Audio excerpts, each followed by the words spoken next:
कानपुर नगर में भारतीय जनता पार्टी के वरिष्ठ नेता, उत्तर प्रदेश के उप मुख्यमंत्री एवं राज्यसभा सदस्य डॉ. दिनेश शर्मा का आज कानपुर आगमन पर जगह भव्य स्वागत किया गया। कानपुर पहुंचने पर डॉ. शर्मा का स्वागत पार्टी कार्यकर्ताओं और आमजन ने बड़े हर्षोल्लास के साथ किया। अपने प्रवास के दौरान डॉ. शर्मा कथा वाचक पंडित शिवाकांत, जिला पंचायत अध्यक्ष स्वप्निल वरुण तथा कानपुर देहात से ब्लॉक प्रमुख रहे बब्बन शर्मा आदि के आवास पर पहुंचे और उनसे भेंट की। वहीं श्री शर्मा कानपुर ग्रामीण के युवा मोर्चा अध्यक्ष रविंद्र सिंह चौहान के आवास पहुंच विगत दिनों हुए पत्नी के निधन होने पर शोक संवेदनाएं व्यक्त की। डॉ.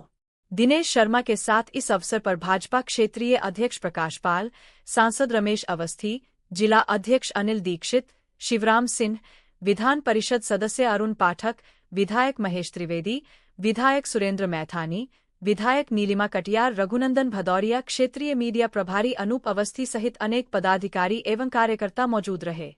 पूर्व ब्लॉक प्रमुख बब्बन शर्मा के आवास किदवई नगर में पत्रकारों से बातचीत करते हुए डॉ. शर्मा ने कांग्रेस और राहुल गांधी पर करारा प्रहार किया। उन्होंने कहा कि राहुल गांधी देश में झूठ फैलाकर अराजकता का माहौल बनाने का प्रयास कर रहे हैं। राजनीति विरासत में मिल सकती है, परंतु विरासत से राजनीति करने की योग्यता नहीं मिलती। उन्होंने आगे कहा कि चुनाव आयोग स्वतंत्र एवं निष्पक्ष तरीके से अपना काम कर रहा है, लेकिन कांग्रेस पार्टी की फितरत ही संवैधानिक संस्थाओं पर हमला करने की है।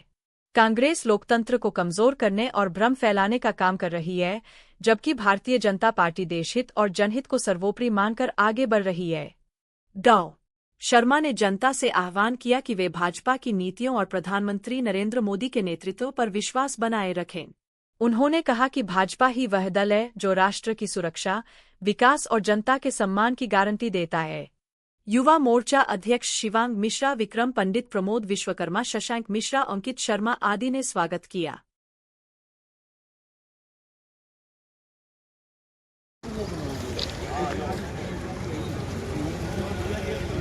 वो लड़का जो जा रहा है, जो वो करने वाला वो जा रहा है, नहीं जा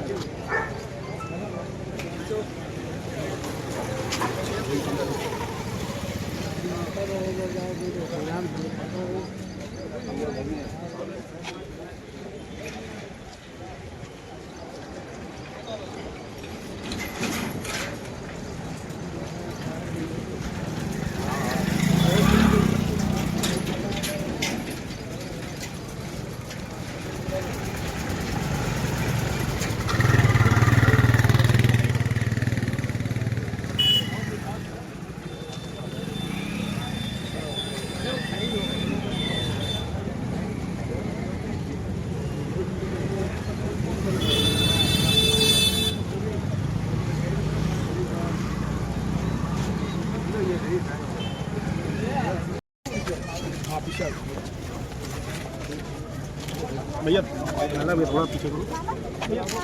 देखिए पीछे भैया सामने भाई साहब थोड़ा सामने देखिए। भैया भैया भैया थोड़ा सा अध्यक्ष जी थोड़ा सा तो घूम जाइए सामने। ये देखिए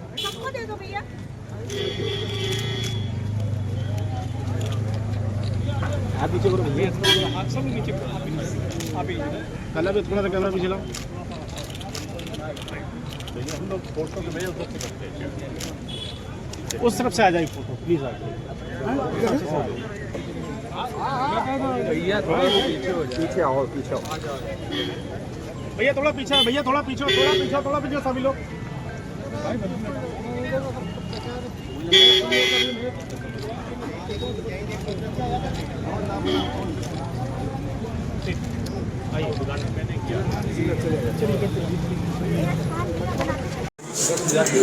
ये आज श्याम का है, आज सम्मेलन एक अंतरराष्ट्रीय है।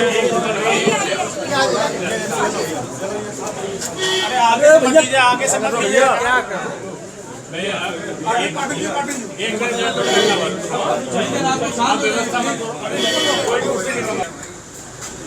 एक राष्ट्रीय 34 सम्मेलन का आयोजन पंडित के परमेश के द्वारा हुआ, जहाँ संपूर्ण देश से मूर्धन्य जो भ्रष्टाचार आए थे और इसके बाद पंडित शिवा कांति के यहाँ उनके पिताजी का मृत्यु था। कुछ अपने चार पांच जगह कार्यकर्ताओं के वहाँ पुराने कार्यकर्ताओं से मिलने का कार्यक्रम और कुछ जगह युवा कार्यकर्ताओं से के साथ में विचार विमर्श, लगभग 7 कार्यक्रम आज यहाँ पर हुए। स्वप्निल जी हमारी जिला पंचायत की अध्यक्ष हैं, लेकिन इनकी माता जी मुझे भाई की तरह मानती थी और ये चौराहे का उद्घाटन मैंने ही किया था।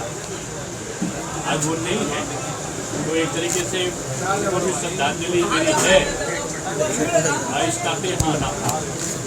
आज पूरे देश में एक द्वंद्व छिड़ा हुआ।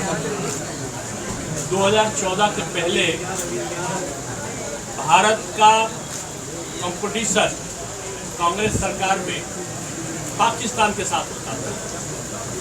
अब ये युवा भारत है, मोदी जी के नेतृत्व में एक सशक्त भारत है जो छेड़ता नहीं है, वो छेड़ता है तो छोड़ता नहीं।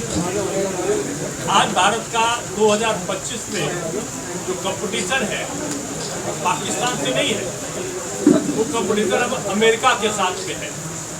लोग तुलना करते हैं, भारत किसी से कंपटीशन नहीं करता है।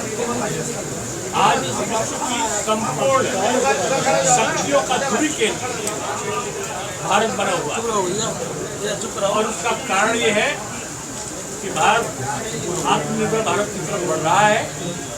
हमारे निर्यात बढ़ रहे हैं, मुद्रास्फीति की दर या तो स्थिर या कम हो रही है और विश्व में सबसे ज्यादा तेज गति से जो जीडीपी है वो भारत की बढ़ रही है।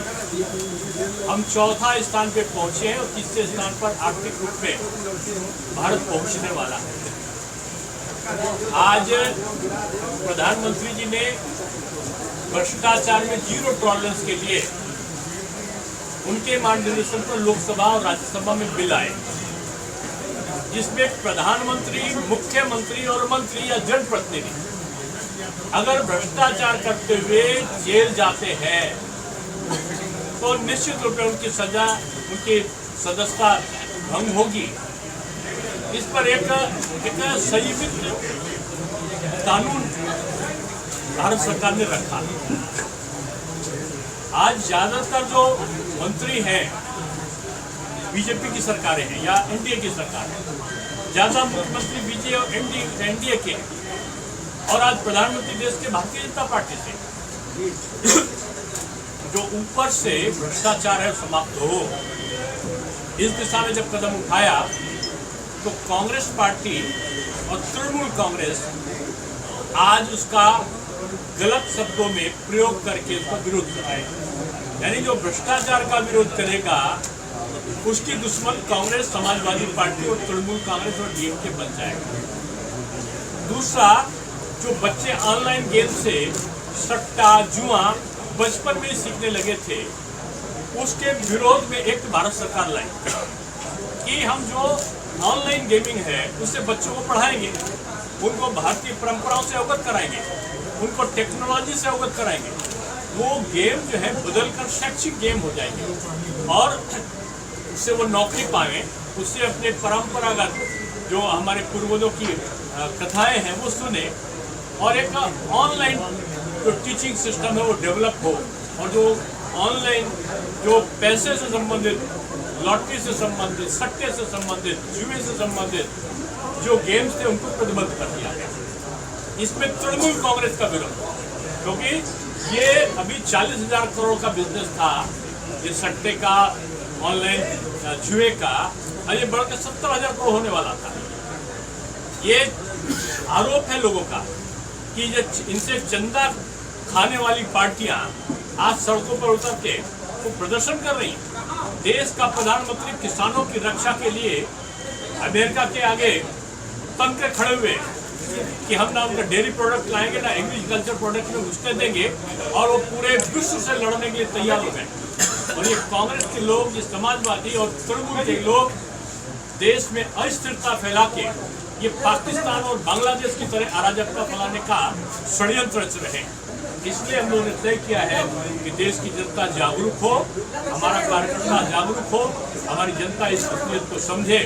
इन 3 बिंदुओं को लेकर हम लोग आज पूरी तरह से सारा हमारा कार्यकर्ता, हमारे नेता निकले। और मैं समझता हूँ कि भारत का जो भविष्य है मोदी जी के नेतृत्व में आज संरक्षित भी है और सुरक्षित भी है। विपक्षी पार्टियों का ये आरोप है कि आप लोग जिस तरीके से ईडी और आईटी का इस्तेमाल करते हैं विपक्षी दलों पर, तो उनका आरोप है कहीं इस कानून को भी आप लोग उसी लहजे में लाएंगे और विपक्षियों को परेशान करेंगे। ऐसा है कि विपक्षी ये ईडी और सीबीआई ये बीजेपी की सरकार ने नहीं बनाई है, ये पहले से लोगों ने बनाई है। और हमारा न्यायालय निष्पक्ष है, जहां गलत होता है तो न्यायालय तत्काल अपना निर्णय देता है।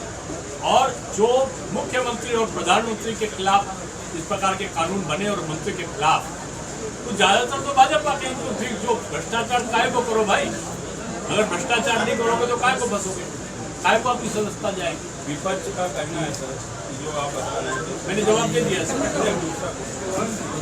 विपक्ष का कहना है कि जिला प्रशासन, बीजेपी और चुनाव आयोग एक जब आते हैं इनका पुराना संस्कार है। ये चुनाव आयोग को अपना घर में बंधक बना के रखते थे। गिल साहब को उन्होंने राज्यसभा का बना दिया।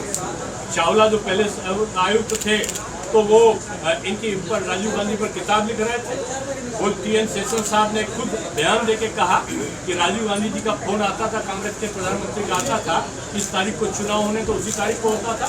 चुनाव आयोग का दुरुपयोग कांग्रेस ने किया है, बीजेपी ने कभी चुनाव का न दुरुपयोग किया है पहले, न भविष्य में करने की कोई गुंजाइश। प्रदेश सरकार में मंत्री है प्रतिभा शुक्ला, वो लगातार और उनके पति लगातार आरोप लगा रहे हैं कि ब्राह्मणों की सुनी नहीं जा रही। आप ब्राह्मणवादी नेता के तौर पर माने जाते हैं, क्या कहेंगे? क्या सरकार में जनतावादी हूँ और जनतावादी तो ब्राह्मण का मतलब ही है सबको मिलाकर चलने वाला है, सबकी चिंता जो करता है, श्रेष्ठ जीवन जीने के प्रवाह का नाम ब्राह्मण है।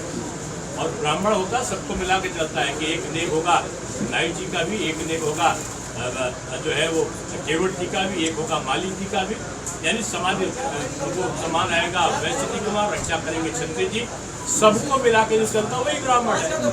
तो इसीलिए ब्राह्मण कोई व्यवस्था नहीं है, श्रेष्ठ जीवन जीने का प्रवाह का नाम है। तो प्रतिभा शुक्ला की समस्या क्या है? ये बताइए, क्या गलत कहना है? ये प्रतिभागी और संगठन के बीच संवाद चल रहा है। नहीं, सीधे तौर पर संगठन में कहा, वो तो सार्वजनिक मंच से कह रहे हैं, सार्वजनिक स्थान पर कह रहे हैं, उनके पति कह रहे हैं, उनके पति की और डिप्टी CM की वाइट वायरल हो गई, ऑडियो वायरल हो गया। मैंने जवाब दे दिया, सुना नहीं। मैंने कहा प्रतिभा जी और संगठन के बीच में संवाद चल रहा है, जो कुछ तथ्य होगा जल्दी आपको सुनने में। यानी ये संगठनात्मक कहीं ना कहीं वो है क्या, अंदरूनी कलह है क्या? जो बीजेपी प्राइवेट लिमिटेड कंपनी नहीं है। बीजेपी एक संगठनात्मक कार्यकर्ताओं के द्वारा चलने वाली सामूहिक नेतृत्व वाली पार्टी है। कोई भी निर्णय पक्ष और विपक्ष में, कोई भी कार्रवाई पक्ष या विपक्ष में, सबको सुनने के बाद में होती है। हमारा संगठन बहुत मजबूत और सुदृढ़ है। उन्होंने संवाद किया है, उनसे बात किया है, और बात करने के बाद जो रिजल्ट आएगा पार्टी में एक अंदर बनाम बाहरी का भी विवाद चल रहा है। अंदर बनाम बाहरी का कह रहे हैं कि वो चारों जो समाजवादी पार्टी तो वो चाहती है कि उनके समय में जैसे बूथ कैप्चर कर लेते थे, सैफई में मत की पेटियां लेकर लोग घर जाते थे जसवंत नगर में, वो ठप्पे जो मत पत्र होते थे उसमें ठप्पे लगा के वोट डाल देते थे। जहाँ हारने होते थे वहाँ पर मत पेटी में तेजाब डाल देते थे। माफिया का उपयोग करते थे पहले, फिर माफिया को चुनाव लड़ाने लगे। तो वो वही चाहते, वो अब मोदी जी के राज में, योगी जी के राज में नहीं होने वाला। योगी जी के राज में निष्पक्ष चुनाव होगा। EVM सिद्ध हो चुका है कि EVM में किसी प्रकार का कोई मैनिपुलेशन नहीं हो सकता। निष्पक्ष चुनाव उनके राज्य में हुआ है और भविष्य में भी होगा। जो प्रलाप कर रहे हैं वो हार के बरसात बनने दीजिए, बरसात बन। सर हम लोग की सरकार विकास की रफ्तार बढ़ने का दावा करती है, स्वास्थ्य सेवाएं बदहाल है यहाँ पे। सर एक लखीमपुर में एक झूले में बच्चे का शव लेकर के पहुंचा, एक बच्चे का शव, अपने पिता जो है अपने बच्चे का शव झूले में लेकर पहुंचा लखीमपुर में। तो स्वास्थ्य सेवाएं कैसी हैं आपके लिहाज से? अभी एक महिला की मौत। देखिए, मैं एक दो दुखद घटनाओं को मैं कहूँगा नहीं होना चाहिए, लेकिन कितने मेडिकल कॉलेज खुले हैं, कितने एम्स खुले हैं, कितने सरकारी अस्पतालों को अपग्रेड किया गया है, हर जिले में एक मेडिकल कॉलेज खोला गया है। क्या ये बड़ी उपलब्धि नहीं है? हमने अगर कई छोटी मोटी घटनाएं हम इसको नहीं मानते, उसको बड़ी घटना मानते हैं, लेकिन अगर कोई घटना घट जाती है तो उस पर तत्काल कार्रवाई करते हैं। लेकिन स्वास्थ्य विभाग ने अद्भुत काम किया है कि हर जिले में मेडिकल कॉलेज हुआ है। हमने ऑटोमेटिक मशीनें जो आप लोग टाटा के वहाँ और वो कराने के लिए मुंबई और विदेश जाते थे, वो अब लखनऊ और कानपुर और वाराणसी और गोरखपुर में मिल रही है। जो सुधार है उसको कितने सर जेके कैंसर को बजट जेके कैंसर का कहना है उनको बजट नहीं मिला, बजट में तो सिर्फ कौन कह रहा है? जेके कैंसर अस्पताल है, मैथाली जी ने 50 करोड़ की डिमांड की। ये लोग तो जवाब दे दिया इन्होंने, मिलाया पैसा बता रहे हैं, आप ही ने मुद्दा उठाया था, लेकिन अभी पूरा क्या कहते हैं सिर्फ एक ही करोड़ तो हो जाएगा। एक करोड़ में सर कैसे हो पाएगा ये और आपका सबका बहुत धन्यवाद। वो तो है ना।